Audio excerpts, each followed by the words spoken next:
নমস্কাৰ বন্ধুসকল, প্ৰজ্ঞান ইউনিভাৰ্ছ চেনেলত আপোনালোকক সকলোকে স্বাগতম জনাইছোঁ। আজি আমি লৈ আহিছোঁ মেষ ৰাশিৰ জাতক জাতিকাৰ বাবে 2025 চনৰ ছেপ্টেম্বৰ মাহৰ বৃহৎ মাহেকীয়া ৰাশিফল বিষয়ে আলোচনা কৰিম। প্ৰিয় দৰ্শক, ছেপ্টেম্বৰ মাহে আপোনাৰ জীৱনলৈ বহু নতুন সুযোগ, প্ৰত্যাহ্বান আৰু শুভ ফল কঢ়িয়াই আনিবলৈ গৈ আছে। গ্ৰহবোৰৰ অৱস্থান আৰু নক্ষত্ৰৰ সংমিশ্ৰণে ইংগিত দিছে যে উত্থান পতনেৰে ভৰা এই মাহটো আপোনাৰ বাবে উপকাৰী হ'ব। গতিকে পলম নকৰি আহকচোন ভিডিঅ'টো আৰম্ভ কৰোঁ। বন্ধুসকল, 2025 চনৰ ছেপ্টেম্বৰ মাহত গ্ৰহ অৱস্থান। ছেপ্টেম্বৰ মাহত মেষ ৰাশিৰ ওপৰত গ্ৰহবোৰৰ ডাঙৰ প্ৰভাৱ দেখা যাব।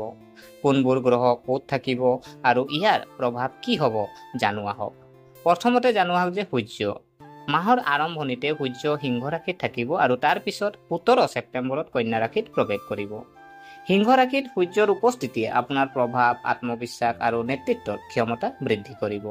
17 ছেপ্টেম্বৰৰ পিছত সূৰ্য কন্যা ৰাশিলৈ যাব, যিয়ে আপোনাক সংগঠিত হোৱাৰ সুযোগ দিব আৰু কৰ্মত অনুশাসন আনিব।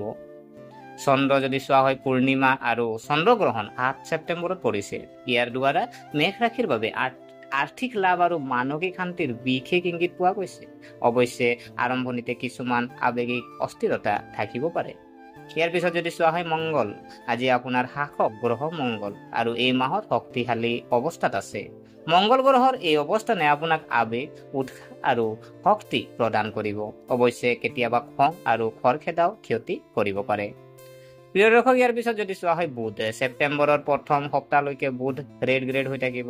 ইয়াৰ ফলত কৰ্মক্ষেত্ৰ আৰু সম্পৰ্কত ভুল বুজাবুজি আৰু পলম হ'ব পাৰে। ছেপ্টেম্বৰৰ মাজভাগৰ পিছত পৰিস্থিতি উন্নত হ'ব। ইয়াৰ পিছত যদি চোৱা হয় বৃহস্পতি দেৱ আজি গ্ৰহৰ যদি চোৱা হয় ভাগ্যৰ ঘৰৰ মাজেৰে পাৰ হৈ গৈছে আৰু ইয়াৰ ফলত শিক্ষা, কেৰিয়াৰ আৰু বিদেশ ভ্ৰমণৰ সম্ভাৱনাও অধিক শক্তিশালী হৈ আছে। শুক্ৰ যদি চোৱা হয়, শুক্ৰৰ প্ৰৱেশত প্ৰেম আৰু বিবাহিত জীৱনত মধুৰতা আনিবলৈ গৈ আছে আৰু অবিবাহিত জাতক জাতিকাৰ বাবে বিবাহ বা সম্পৰ্কৰ কথা আগবাঢ়িব পাৰে। শনি যদি চোৱা হয়, শনি আপোনাৰ কৰ্মক্ষেত্ৰৰ দৃঢ়তাৰে থিয় হৈ আছে। ই আপোনাক কঠোৰ পৰিশ্ৰম আৰু ধৈৰ্যৰ ভিত্তিত সফলতা প্ৰদান কৰিব। কিন্তু এলাহ বা শ্বৰ্টকাট পৰিহাৰ কৰক। প্ৰিয় দৰ্শক, এতিয়া আমি জানো আহক যে আপোনাৰ কেৰিয়াৰ আৰু ব্যৱসায়টো আপোনাৰ কেনেকে যাব ছেপ্টেম্বৰ মাহটো।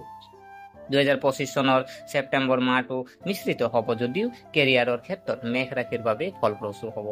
মাহৰ আৰম্ভণিতে বুধ গ্ৰহ ৰেড গ্ৰেড হোৱাৰ বাবে কামত কিছু বাধা আহিব পাৰে। অফিচত ভুল বুজাবুজি হ'ব পাৰে। বছ বা ছিনিয়ৰৰ সৈতে সমন্বয় স্থাপন কৰাত অসুবিধা অনুভৱ কৰিব পাৰে। কিন্তু চিন্তাৰ কোনো কাৰণ নাই, কাৰণ 10 ছেপ্টেম্বৰৰ পিছত লাহে লাহে কথাবোৰ সঠিক পথ আহিবলৈ আৰম্ভ কৰিব। ব্যৱসায় কৰা যিসকল জাতক জাতিকা আছে, তেখেতসকলে আৰম্ভণিতে গ্ৰাহক সম্পৰ্কীয় সমস্যা হ'ব পাৰে। কিন্তু 15 তাৰিখৰ পিছত নতুন অৰ্ডাৰ, ডিল আৰু লাভ পোৱাৰ সম্ভাৱনা আছে। 17 ছেপ্টেম্বৰৰ পিছত সময় নিয়োজিত জাতক জাতিকাৰ বাবে অতি অনুকূল হ'ব। পদোন্নতি বা দৰমহা বৃদ্ধিৰ খবৰ পাব পাৰে। যদি আপুনি চৰকাৰী চাকৰি বা প্ৰস্তুতি চলাইছে, তেন্তে এই মাহে কঢ়িয়াই আনিছে কঠোৰ পৰিশ্ৰমী আৰু সফলতাৰ আশা। কেৰিয়াৰৰ আপোনাৰ যদি মন্ত্ৰ আপুনি যদি চাই, প্ৰতিদিনে আপুনি 11 বাৰ আপুনি মন্ত্ৰ জপ কৰিব। ওম ভদ্ৰম কৰ্ণেভি শৃণুমু দেৱ।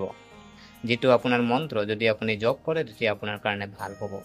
প্ৰিয় দৰ্শক, ইয়াৰ পিছত আমি যদি চোৱা হয় আৰ্থিক দিশটোনো, আৰ্থিক অৱস্থা বা বিত্ত আৰু আপোনাৰ যি সম্পদ আপোনাৰনো কেনেকৈ থাকিব ছেপ্টেম্বৰ মাহটো জানো আহকচোন। ছেপ্টেম্বৰ মাহটো ধনৰ ক্ষেত্ৰত শক্তিশালী আৰু সন্তোষজনক হ'ব।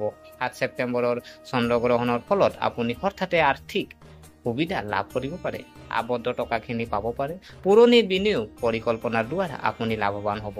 বিশেষকৈ পৰিয়াল আৰু ঘৰৰ প্ৰয়োজনীয়তাৰ ওপৰত মাহৰ মাজভাগতো খৰচ বেছি হ'ব। ষ্টক মাৰ্কেট বা আপোনাৰ বাজিৰ দৰে বস্তু এৰক। বন্ধু বা আত্মীয়ক ঋণ দিয়াৰ ধন ঘূৰাই পোৱাৰ সম্ভাৱনা থাকে। আৰ্থিক সুবিধাৰ কাৰণে আপুনি শুকুৰবাৰে দেৱী লক্ষ্মীক পদুম ফুল আগবঢ়াব আৰু শুকুৰবাৰে নিশা দক্ষিণ দিশত দীপ জ্বলোৱাটো আপোনাৰ কাৰণে শুভ হ'ব। শিক্ষা আৰু যদি ছাত্ৰ ছাত্ৰীৰ বাবে যদি চোৱা হয়, শিক্ষা আৰু যদি ছাত্ৰ ছাত্ৰী যদি আমি চাওঁ, এই মাহত ছাত্ৰ ছাত্ৰীৰ বাবে কঠোৰ পৰিশ্ৰমৰ দাবী হ'ব। ছেপ্টেম্বৰৰ পৰা আপোনাৰ প্ৰথম পষেকত আপোনাৰ পঢ়া শুনাৰ প্ৰতি আগ্ৰহ কম হ'ব।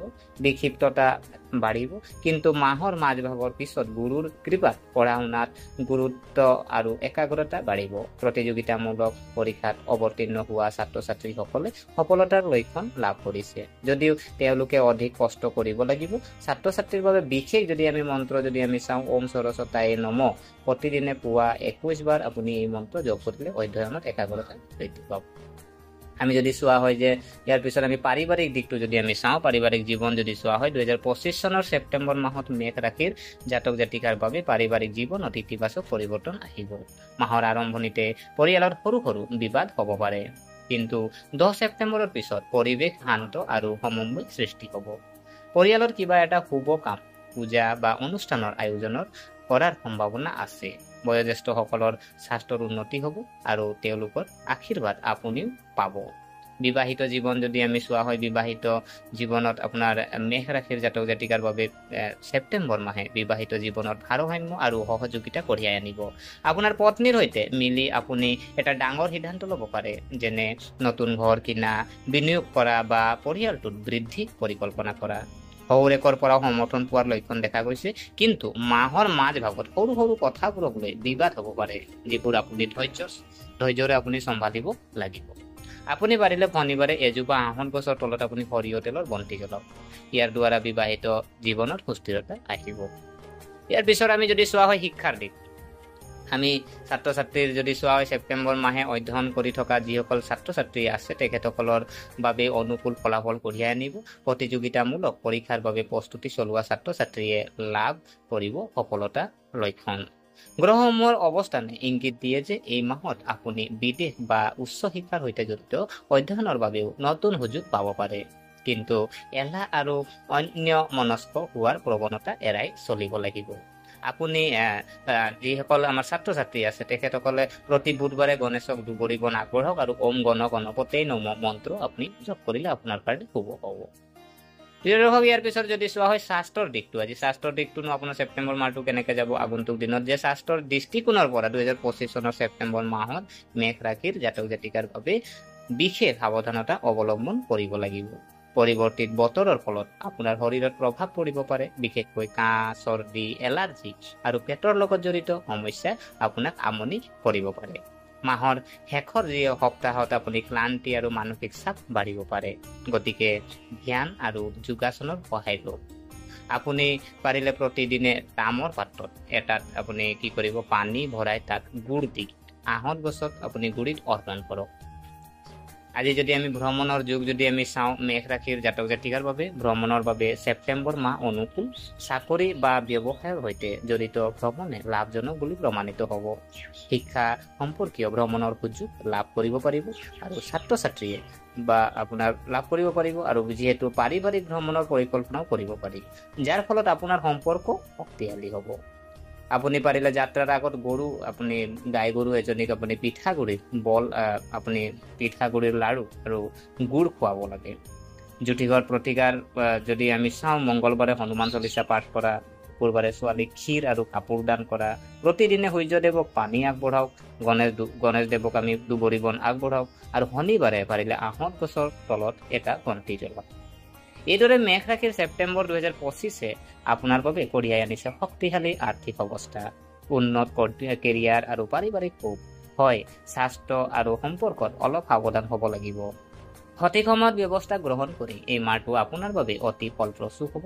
গতিকে বন্ধুসকল, এইটো আছিল 2025 চনৰ ছেপ্টেম্বৰ মাহত মেষ ৰাশিৰ বৃষদ মাহেকীয়া ৰাশিফল।